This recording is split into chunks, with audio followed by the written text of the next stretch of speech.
আসসালামু আলাইকুম। আমন্ত্রণ বাংলা ভিশন সংবাদের সঙ্গে আছি বিপাশা মজুমদার। শুরুতে বিআরবি কেবলস সংবাদ শিরোনাম। আটকের কয়েক ঘন্টা পর ডাকসু ভিপি নূরকে ছেড়ে দিয়েছে গোয়েন্দা পুলিশ। বিক্ষোভ সমাবেশে সিনেমা স্টাইলে মারধরের অভিযোগ, ধর্ষণে সহযোগিতার মামলা এক শিক্ষার্থী। অবৈধ অস্ত্র ও জাল টাকা উদ্ধারের 2 মামলায় স্বাস্থ্য অধিদপ্তরের গাড়ি চালক আব্দুল মালিক 14 দিনের রিমান্ডে। সহায়তাকারীদের খোঁজ চলছে, জানিয়েছে র্যাব। নভেম্বরের শেষ নাগাদ করোনার সেকেন্ড ওয়েভ এলে মোকাবেলায় প্রস্তুত থাকার নির্দেশ প্রধানমন্ত্রীর। জনগণের মধ্যে মাস্কের ব্যবহার বাড়ানোর নির্দেশনা। দেখছিলেন বিআরবি কেবলস সংবাদ শিরোনাম, এবার বিস্তারিত। আটকের কয়েক ঘন্টা পর ডাকসু ভিপি নুরুল হক নূরকে ছেড়ে দিয়েছে গোয়েন্দা পুলিশ। সোমবার ডিবি কার্যালয় থেকে বেরিয়ে এসে বিক্ষোভ সমাবেশে সিনেমা স্টাইলে মারধরের অভিযোগ করেন তিনি। এর আগে রবিবার রাতে সাধারণ ছাত্র অধিকার সংরক্ষণ পরিষদের আহ্বায়ক হাসান আল মামুনের বিরুদ্ধে রাজধানীর লালবাগ থানায় ধর্ষণ মামলা করেন ঢাকা বিশ্ববিদ্যালয়ের এক শিক্ষার্থী। সহযোগিতা চেয়ে উল্টো হুমকির শিকার হওয়ার অভিযোগে সেই মামলায় আসামি করা হয় ডাকসুর সাবেক ভিপি নুরুল হক নূরসহ আরও 5 জনকে। এর প্রতিবাদে সন্ধ্যায় ঢাকা বিশ্ববিদ্যালয় এলাকায় বিক্ষোভ করে সাধারণ ছাত্র অধিকার পরিষদ। বিক্ষোভ শেষে মৎস্য ভবনের দিকে যাওয়ার সময় নূরসহ 7 জনকে আটক করা হয়েছিল।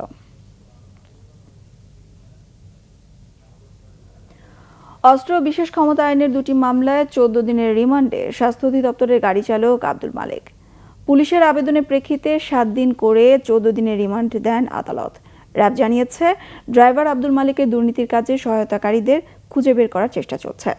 ড্রাইভার মালিক সহ স্বাস্থ্য খাতের দুর্নীতিবাজদের অবৈধ আয়ের অনুসন্ধান শুরু হয়েছে বলে জানিয়েছে দুর্নীতি দমন কমিশন দুদক। আব্দুল মালিক স্বাস্থ্য অধিদপ্তরের অফিস ড্রাইভার। র্যাবের হাতে আটকের পর একে একে বেরিয়ে আসছে ঢাকায় বহুতল বাড়ি, ফ্ল্যাট সহ শত কোটি টাকার সম্পদের নানা গল্প। গাড়ি চালক মালিকের আলিশান বাড়ির পরতে পরতে বিলাসিতার ছাপ। সন্ধান মিলেছে তুরাগ তীরে কোটি টাকার গরুর খামারেরও। শুধু বাড়ি গাড়িতেই থেমে নেই গাড়ি চালক আব্দুল মালিকের অপকর্ম। ভাই, মেয়ের জামাই সহ 27 জন আত্মীয়কে স্বাস্থ্য অধিদপ্তরের বিভিন্ন পদে চাকরি দেওয়ার অভিযোগ উঠেছে তার বিরুদ্ধে। নিয়ন্ত্রণ করতেন স্বাস্থ্যের গাড়ি বাণিজ্য, তাতেই রাতারাতি বনে যান কোটি কোটি টাকার মালিক।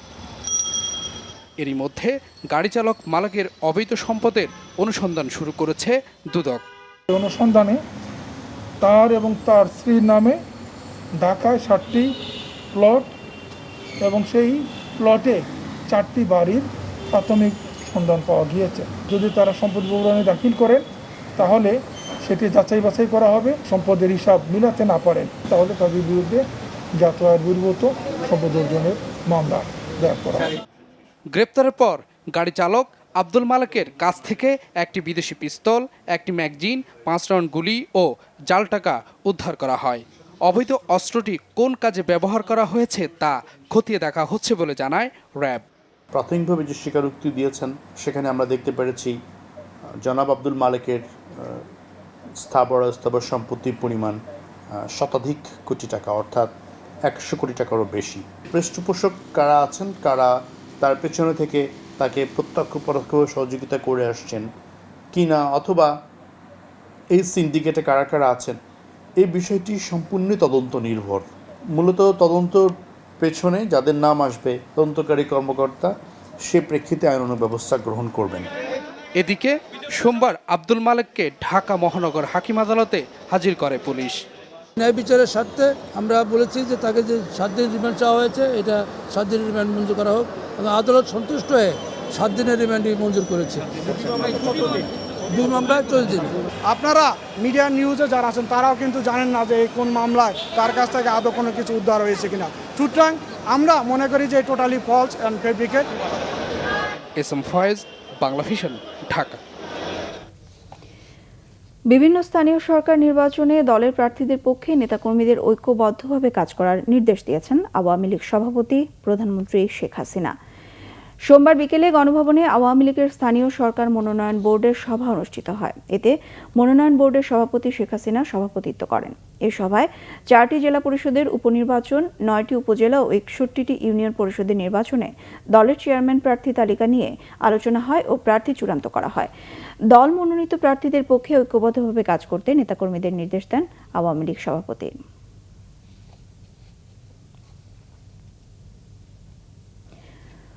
নভেম্বরের শেষ নাগাদ করোনার সেকেন্ড ওয়েভ যদি আসে তা মোকাবেলায় প্রস্তুত থাকতে সংশ্লিষ্ট সবাইকে নির্দেশ দিয়েছেন প্রধানমন্ত্রী শেখ হাসিনা। একই সাথে জনগণের মধ্যে মাস্কের ব্যবহার বাড়াতে প্রয়োজনীয় নির্দেশনাও দেন তিনি। সোমবার সকালে প্রধানমন্ত্রী শেখ হাসিনার সভাপতিত্বে মন্ত্রিসভার বৈঠকে এসব নির্দেশনা দেওয়া হয়। বৈঠকের পর ব্রিফিংয়ে মন্ত্রিপরিষদ সচিব খন্দকার আনোয়ারুল ইসলাম জানান, যেভাবেই হোক মাস্কের ব্যবহার নিশ্চিত করতে তাগিদ দিয়েছেন প্রধানমন্ত্রী। এ নিয়ে মোবাইল কোর্ট চলমান রয়েছে বলেও জানান। জনগণকে মাস্ক ব্যবহারের উদ্বুদ্ধ করতে সারা দেশের মসজিদগুলোতে দিনে 2 বার প্রচারে ইসলামিক ফাউন্ডেশনকে নির্দেশনা দেওয়া হয়েছে। জানান, পরিস্থিতি দেখে শিক্ষা প্রতিষ্ঠান খোলার বিষয়ে সিদ্ধান্ত নেবে সংশ্লিষ্ট মন্ত্রণালয়।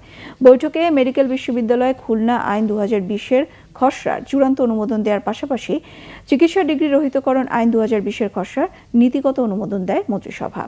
এছাড়া বাংলাদেশ পর্যটন কর্পোরেশন আইন 2020-এর খসড়ারও চূড়ান্ত অনুমোদন দেওয়া হয় বৈঠকে।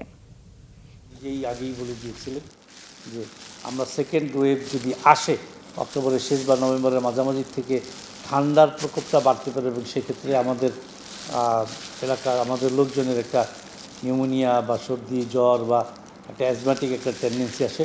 সুতরাং সবাইকে এটা থেকে একটু প্রিকশন নিতে এবং প্রস্তুতি নিতে এবং টাইমলি যেন সবাই চিকিৎসা করার মাননীয় প্রধানমন্ত্রী রিকোয়েস্ট করেছেন। এটা খুবই একটু আমরা সবাই একটু উদ্বিগ্ন যে মাস্কের ব্যবহারটা আরও ব্যাপক করা দরকার। করোনায় দেশে একদিন আরও 40 জনের মৃত্যু হয়েছে আর নতুন করে করোনা শনাক্ত হয়েছে 1705 জনের। সোমবার স্বাস্থ্য অধিদপ্তরের প্রেস বিজ্ঞপ্তিতে আরও জানানো হয়, একদিনে করোনার মৃতদের 27 জন পুরুষ ও 13 জন নারী। করোনার মৃতের সংখ্যা দাঁড়ালো 4979 জনে, আর একদিনে নমুনা পরীক্ষা হয়েছে 13,053টি। দেশে মোট শনাক্তের সংখ্যা দাঁড়ালো 3,50,621 জন। গত 24 ঘন্টায় সুস্থ হয়েছেন 2,152 জন। মোট সুস্থ হয়েছেন 2,58,717 জন। গত একদিনে করোনা শনাক্তের হার 13.06%, সুস্থতার হার 73.79 ও মৃত্যুর হার 1.42%। করোনা ভ্যাকসিন নিয়ে বিশ্বজুড়ে চলছে কূটনীতি। ভ্যাকসিন বাণিজ্যে দৌড়ে কে কার আগে থাকবে আছে সে প্রতিযোগিতাও। বিশ্লেষকরা বলছেন, বাগাড়ম্বর রেখে ভ্যাকসিন পেতে কৌশলী হতে হবে বাংলাদেশকে। যে কোনো পর্যায়ে ট্রায়ালে অংশ নেওয়ার জন্য যোগাযোগ রাখতে হবে বিভিন্ন দেশ ও কোম্পানির সাথে। বাছাই করতে হবে কার্যকর ও নিরাপদ ভ্যাকসিন, তৈরি করতে হবে গাইডলাইন। করোনার ভ্যাকসিন তৈরিতে মাঠে আছে বিশ্বের বিভিন্ন দেশের এক কোম্পানি। কে কার আগে করোনার ভ্যাকসিন বাজারে আনবে তা নিয়ে চলছে কূটনীতি ও বাণিজ্যের ঠান্ডা লড়াই। বিতর্ক আছে কোন দেশ বা কোম্পানির ভ্যাকসিন হবে নিরাপদ সেটি নিয়েও। মাঠের চিত্রে ভ্যাকসিন তৈরিতে সবচেয়ে এগিয়ে চীন ও রাশিয়া, কিন্তু এই দুটি দেশের ভ্যাকসিন নিয়ে সংশয় আছে অন্য অনেক দেশের। তৃতীয় পর্যায়ের ট্রায়ালে কিছুটা ধাক্কা লাগলেও সঠিক পথেই আছে অক্সফোর্ড। মডার্নার গতিও কম নয়। ভ্যাকসিন দূরে এগিয়ে আছে আরও বেশ কয়েকটি কোম্পানি। বিশ্বের অনেক দেশের সাথে তাল মিলিয়ে ভ্যাকসিন পাওয়ার দৌড়ে নাম লিখিয়েছে বাংলাদেশও, কিন্তু ম্যারাথন গতি হয়তো পিছিয়ে দেবে বাংলাদেশকে, এমন সংশয় বিশেষজ্ঞদের। করোনা ভ্যাকসিন এখন বিশ্ব রাজনীতি এবং কূটনীতির অংশ। বাণিজ্য, প্রভাব বলয় এবং বন্ধুত্ব, এই তিনের উপর নির্ভর করছে ভ্যাকসিন পাওয়া এবং না পাওয়ার বিষয়টি। ইতিমধ্যে পৃথিবীর অনেক বিত্তশালী দেশ ভ্যাকসিন অগ্রিম কিনে নিচ্ছে। ভ্যাকসিন সংগ্রহের ক্ষেত্রে বাংলাদেশের অবস্থান কোথায়, বাংলাদেশের অগ্রগতি কেমন, এটি দেশবাসীর সামনে এখনো প্রকাশ করা হয় নাই। আমরা প্রত্যাশা করব সরকার দ্রুত সঠিক চিত্রটি প্রকাশ করবে। পৃথিবীর মধ্যে সবচেয়ে বেশি ভ্যাকসিন তৈরি করে ইন্দোনেশিয়া আর থাইল্যান্ড। আমাদেরকে মনে রাখতে হবে যে তারাও কিন্তু বিভিন্ন দেশের সাথে চুক্তি করেছে, একটি দেশের মধ্যে চুক্তি সীমাবদ্ধ রাখে নাই। আবার আমেরিকার মতো দেশ প্রায় অনেক সবগুলি ভ্যাকসিনের জায়গায় কিন্তু তারা কেনার আগ্রহ প্রকাশ করেছে। আমাদেরও চেষ্টা করা উচিত যে সেই ভ্যাকসিন পাওয়ার রেসে যাতে আমরা পিছিয়ে পড়ে না থাকি। করোনার ধাক্কায় এলোমেলো হয়ে যাওয়া স্বাস্থ্য বিভাগ ভ্যাকসিন ম্যানেজমেন্টে কতটা সফল হবে তা নিয়েও আছে শঙ্কা। করোনা নিয়ন্ত্রণের কার্যক্রমে স্বাস্থ্য বিভাগের যে পরিমাণ বাগাড়ম্বর দেখেছি তার প্রতিফলন কিন্তু বাস্তব কাজে দেখিনি। আমাদের প্রত্যাশা থাকবে করোনা ভ্যাকসিনের ক্ষেত্রে যেন এরকম না হয়, বাস্তবেই যেন ভ্যাকসিনটি যথাসময়ে সংগ্রহ করে দেশবাসীকে শঙ্কামুক্ত করা হয়। সবার মধ্যে একটা কম্পিটিশন আছে কে আগে বের করতে পারে, কারণ এই ভ্যাকসিন যারাই প্রথম আনবে এবং সেটা যদি কোয়ালিটি ভ্যাকসিন হয়, WHO অথেন্টিকেটেড ভ্যাকসিন হয়, তখন সেটা বাজার পাবে এবং তারা অর্থনৈতিকভাবে লাভবান হবে। বিশ্ব স্বাস্থ্য সংস্থার সবশেষ তথ্য অনুযায়ী বিশ্বজুড়ে 172টি ভ্যাকসিন ক্যান্ডিডেট নিয়ে কাজ চলমান রয়েছে। রিশান নাসরুল্লাহ, বাংলা ভিশন, ঢাকা। আওয়ামী লীগের সাধারণ সম্পাদক ওবায়দুল কাদের বলেছেন, প্রতিবেশী দেশের সাথে পারস্পরিক বোঝাপড়া ভালো হলে দুদেশেরই অর্থনৈতিক উন্নয়ন সহজতর হয়। বাংলাদেশে নিযুক্ত ভারতের হাই কমিশনার রিভা গাঙ্গুলি দাসের সাথে সোমবার সচিবালয়ে বিদায়ী সাক্ষাৎ শেষে তিনি কথা বলেন। ওবায়দুল কাদের বলেন, বাংলাদেশ ও ভারতের বন্ধুত্বপূর্ণ সম্পর্ক বহুমাত্রিক। দুদেশের মধ্যে সম্পর্কের যে কৃত্রিম দেয়াল ছিল তা এখন আর নেই। সমাধান হয়েছে সীমান্ত সমস্যা ও ছিটমহল বিনিময়ের মতো দীর্ঘকালীন সমস্যাও। তিস্তার পানি বন্টন সহ অভিন্ন নদীর পানি বন্টনের বিষয়টিও আলোচনার মাধ্যমে এগিয়ে নেওয়া হচ্ছে। এর মধ্যে ইতিবাচক অগ্রগতিও হয়েছে। তিনি আরও জানান, দেশের সড়ক যোগাযোগ অবকাঠামো উন্নয়নে ভারতীয় ঋণ কর্মসূচির আওতায় বেশ কিছু প্রকল্প বাস্তবায়িত হচ্ছে। রিভা গাঙ্গুলি দাসের প্রত্যাশা, দুদেশের বন্ধুত্বপূর্ণ রাজনৈতিক সম্পর্ক ভবিষ্যতে আরও জোরদার হবে। বহুমাত্রিক প্রতিবেশী দেশের সাথে সুসম্পর্ক, পারস্পরিক বোঝাপড়া ভালো হলে দুদেশেরই অর্থনৈতিক উন্নয়ন সহজতর হয়। এই বাস্তবতা ইতিমধ্যে তিস্তার পানি বন্টন সহ অভিন্ন নদীর পানি বন্টনের বিষয়টিও আলোচনার মাধ্যমে এগিয়ে নেওয়া হচ্ছে। আলোচনা ইতিমধ্যে ইতিবাচক অগ্রগতি হয়েছে। বেগম খালেদা জিয়াকে বিনা চিকিৎসায় তিলে তিলে শেষ করে দেওয়ার অধিকার কারণ নেই বলে মন্তব্য করেছেন বিএনপির নেতারা। তারা বলেন, সরকারি দলের কিছু নেতা তার অসুস্থতা নিয়ে অপরাজনীতি করছেন। দেশের বাইরে উন্নত চিকিৎসার জন্য বেগম খালেদা জিয়ার সাজা স্থগিতের শর্ত শিথিলের দাবি জানান বিএনপি নেতারা। জাতীয়তাবাদী স্বেচ্ছাসেবক দলের নতুন কমিটির নেতাদের নিয়ে সাবেক রাষ্ট্রপতি জিয়াউর রহমানের মাজারে শ্রদ্ধা জানান বিএনপির স্থায়ী কমিটির সদস্য নজরুল ইসলাম খান। এ সময় জিয়াউর রহমানের আত্মার মাগফেরাত এবং দেশ ও জাতির সমৃদ্ধি কামনায় মোনাজাত করা হয়। পরে সাংবাদিকদের সাথে কথা বলেন নজরুল ইসলাম খান। সমালোচনা করেন বিএনপি নেতাদের বক্তব্যের কারণে বেগম জিয়াকে আবারও কারাগারে পাঠানোর দাবি উঠতে পারে তথ্যমন্ত্রীর এমন বক্তব্যের। দেশনেত্রী বেগম খালেদা জিয়াকে বিনা চিকিৎসায় অকালে দুনিয়া থেকে চলে যাওয়ার ব্যবস্থা করার অধিকার কারো নাই। সেজন্য আমরা তথ্যমন্ত্রী সাহেবকে বলবো, আমাদের রাজনীতির সঙ্গে তার সুচিকিৎসার বিষয়টাকে সম্পৃক্ত করা এক ধরনের অপরাজনীতি। সুচিকিৎসা নিশ্চিত করার জন্য এই নিষেধাজ্ঞাটা শিথিল করা হোক, যেন তিনি চিকিৎসার জন্য বাইরে যাওয়া দরকার, উনি যাতে যেতে পারেন। এদিকে জাতীয়তাবাদী তরুণ দলের প্রতিষ্ঠাবার্ষিকী উপলক্ষে দলটির নেতাকর্মীদের সাথে নিয়ে সাবেক রাষ্ট্রপতি জিয়াউর রহমানের মাজারে শ্রদ্ধা জানান বিএনপির স্থায়ী কমিটির আরেক সদস্য গয়েশ্বর চন্দ্র রায়। দল পুনর্গঠনের কাজ চলছে বলেও জানান তিনি। সাংগঠনিক কার্যক্রমটা আমরা শুরু করছি।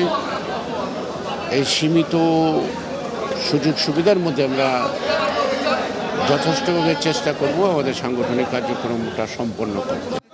গণতন্ত্র ফিরিয়ে আনতে সবাইকে ঐক্যবদ্ধ হওয়ার আহ্বান জানান বিএনপি নেতারা। জাহাঙ্গীর আকন্দ, বাংলা ভিশন, ঢাকা।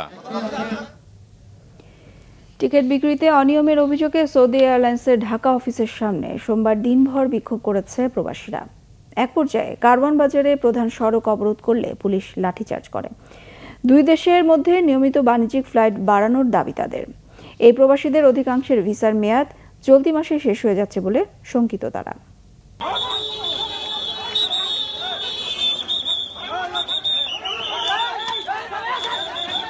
ছুটিতে থাকা সৌদি আরব প্রবাসীরা ফিরে যাওয়ার টিকিট না পেয়ে রাস্তা অবরোধ করলে তাদের সরিয়ে দিতে পুলিশের এই পদক্ষেপ। পরে পুলিশের সিনিয়র কর্মকর্তারা ঘটনাস্থলে এসে পরিস্থিতি শান্ত করেন। স্বাভাবিক হয় রাজধানীর ব্যস্ততম কারওয়ান বাজার সড়কের যান চলাচল। বিনা কারণে কেন লাঠিচার্জ করেছেন বললো? বিনা কারণে কেন? আমরা রোহিঙ্গা না, পুলিশের কিছুর জন্য আমাদের টর্চার করবে। এর আগে সকাল থেকেই সৌদি এয়ারলাইন্সের কারওয়ান বাজার অফিসের সামনে টিকিট নিতে জড়ো হন প্রবাসীরা, যারা আগে থেকেই টোকেন সংগ্রহ করেছিলেন। কিন্তু টিকিট নিতে এসে পড়েন নানা ভোগান্তিতে। যদিও এই প্রবাসীদের সকলেই ফিরতি টিকিট নিয়েই ছুটিতে এসেছিলেন। আমাকে অপেক্ষা করতে হবে, কিন্তু আমার এই মাসের 30 তারিখে ভিসার মেয়াদ শেষ, আগামী মাসের 3 তারিখে আমার আকামার মেয়াদ শেষ। কপিলের সাথে যোগাযোগ করছি, বলতেছে যে তার আগে যদি ব্যবস্থা করে আসতে পারো ওকে, না আসতে পারলে আমি তোমাকে চাই না। আমি তো মালিকের কয়েকবার রিকোয়েস্ট করছি যে তুই আমার 2 মাস মেয়াদ বাড়া ভিসার। সে আমার বলতেছে দেখ আমি কয়বার বাড়াবো, এখন টাকা লাগবে 200 রিয়াল। তাহলে আমাদের বারে তারা হেরাস্তা হচ্ছে আমাদের জন্য, তাহলে আমাদের জন্য একটা সমস্যা কিছু। আমার সন্তান আমি ভালো স্কুলে লেখাপড়া করাতে পারব না যদি আমার হাজবেন্ড বাইরে না যায়, তাহলে তো ভাই আমার সমস্যা হয়ে যাবে। আমি যদি 30 তারিখের আগে না যেতে পারি তা আমার যাওয়ার হবে না। আমার যে ফ্যামিলি ভাবে খুব সমস্যা সবারই, যারাই আসছে। 23 সেপ্টেম্বর থেকে সপ্তাহে 2টি করে বাণিজ্যিক ফ্লাইট পরিচালনার অনুমতি পেয়েছিল সৌদি এয়ারলাইন্স। কিন্তু বিমান বাংলাদেশ এয়ারলাইন্সকে বাণিজ্যিক ফ্লাইটের অনুমতি দেয়নি সৌদি কর্তৃপক্ষ। ফলে সৌদি এয়ারলাইন্সের অনুমতিও এখন ঝুলন্ত। তবে নিয়মিত ফ্লাইট না চললেও বিশেষ ফ্লাইট চালাতে পারবে 2 এয়ারলাইন্সই। সেই বিশেষ ফ্লাইটের টিকিট নিতে এসেই প্রবাসীদের এই অবস্থান। আমার আপ ডাউন টিকিট আমার ওকে আছে, এই টিকিটের টাকা নিতে আছে, নবায়ন করার জন্য টাকা নিতে আছে, 25,000 টাকা করে নিতে আছে। এখনো পর্যন্ত আমি আমার টিকিটটা পাচ্ছি না। তাহলে আমার যে সামনে এই কয়েকদিনের মধ্যে আমার আকামাটা বা আমার রিএন্ট্রি এক্সিটটা শেষ হয়ে যাবে, তখন আমি কি করব? এ বিষয়ে সৌদি এয়ারলাইন্সের ঢাকা অফিসে যোগাযোগ করেও কারো বক্তব্য পাওয়া যায়নি। মিরাজ হোসেন গাজী, বাংলা ভিশন, ঢাকা।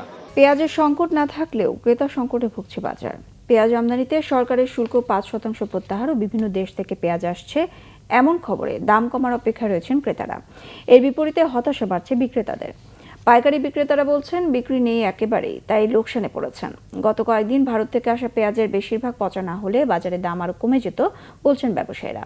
এদিকে বাজার তদারকিতে রাজধানীর বিভিন্ন বাজারে অব্যাহত রয়েছে বাণিজ্য মন্ত্রণালয়ের অভিযান।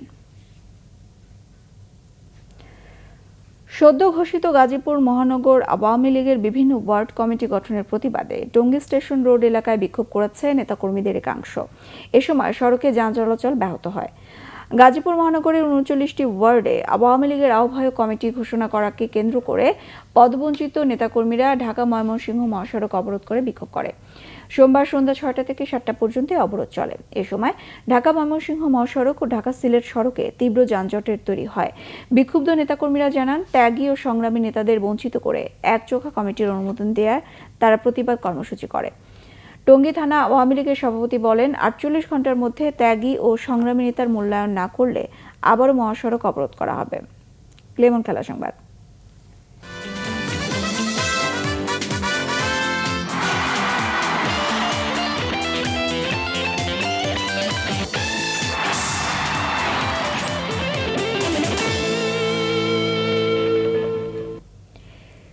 নির্বাচনের ঠিক আগে ক্লাবগুলোকে 4 বছরের জমানো ট্রফি ও প্রাইজ মানি বিতরণ করল Bangladesh football federation Bafufe. Senior সহ সভাপতি আব্দুল সালাম মুর্শিদি বললেন, এটা নির্বাচনী প্রচারণার অংশ নয়।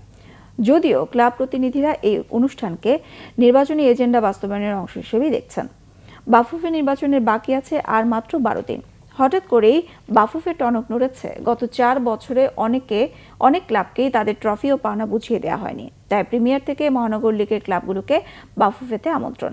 ঘটে করে বিভিন্ন ক্লাবকে তুলে দেওয়া হলো ট্রফি। মঞ্চে এসে বর্তমান কমিটির সিনিয়র সহসভাপতি সালাম মুর্শিদি নির্বাচনী দোয়া করলেন আর ভুলের জন্য ক্ষমা চাইলেন। ক্লাবগুলোর পাওনা পরিশোধ করা হয়েছে বলে দাবি করেন তিনি। যদি 4 বছর অপেক্ষার পর ট্রফি হাতে পেয়ে সন্তুষ্ট নন ক্লাব কর্তারা। বসুন্ধরা কিংস সভাপতি জানালেন, চ্যাম্পিয়নশিপ লিগ জয়ের অর্থ এখনো পায়নি তার দল। সংবাদ শেষ করব বিআরবি কেবল শিরোনামগুলো আরেকবার জানি। আটকের কয়েক ঘন্টা পর ডাকসু ভিপি নূরকে ছেড়ে দিয়েছে গোয়েন্দা পুলিশ। বিক্ষোভ সমাবেশে সিনেমা স্টাইলে মারধরের অভিযোগ। ধর্ষণে সহযোগিতার মামলা এক শিক্ষার্থী। অবৈধ অস্ত্র ও জাল টাকা উদ্ধারের 2 মামলায় স্বাস্থ্য অধিদপ্তরের গাড়ি চালক আব্দুল মালিক 14 দিনের রিমান্ডে। সহায়তাকারীদের খোঁজ চলছে জানিয়েছে র্যাব। নভেম্বরের শেষ নাগাদ করোনার সেকেন্ড ওয়েভ এলে মোকাবেলায় প্রস্তুত থাকার নির্দেশ প্রধানমন্ত্রী। জনগণের মধ্যে মাস্কের ব্যবহার বাড়ানোর নির্দেশনা। এই ছিল এখনকার মতো। পরের সংবাদ সকাল 10টায় 9টায় থাকছে নিউজ টপ 10 দেখার মতন রইল। এছাড়া বাংলাভিশন সংবাদ ও সংবাদ সংশ্লিষ্ট অনুষ্ঠান দেখতে লগ ইন করুন facebook.com/বাংলাভিশনে সাবস্ক্রাইব করুন youtube.com/বাংলাভিশন নিউজ। সঙ্গে থাকায় ধন্যবাদ।